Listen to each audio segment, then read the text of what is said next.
एक होतो गोल तवो, आईने घेतलं त्यात रवं, तूप घेतलंय खाऊन छान, बाऱ्याने बघितलंय वळवून मान, रवं भाजलं मंद मंद, बळबळ त्यात सुटला सुगंध, साखरेचा डब्बा होतो उंच फार, चाकणात मिरा लागल्या चार चार, मिरा मारलंय त्यांचा खूप, अशी गेलाय लय लांब जाऊन हिरवत.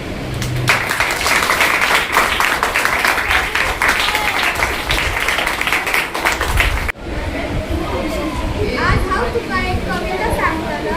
एकदा एको हत्तीत सुटली मोठी मस्ती, म्हणालो तो आईला खेळते ना मला कुस्ती. आई त्याची हसली, त्यांका म्हणाली गप रवान अरे, पण त्यांका मस्तीची झाली खूप घाई. मग त्याच्या आईने एक केली युक्ती, सोंड त्याची सरळ करून पाण्यात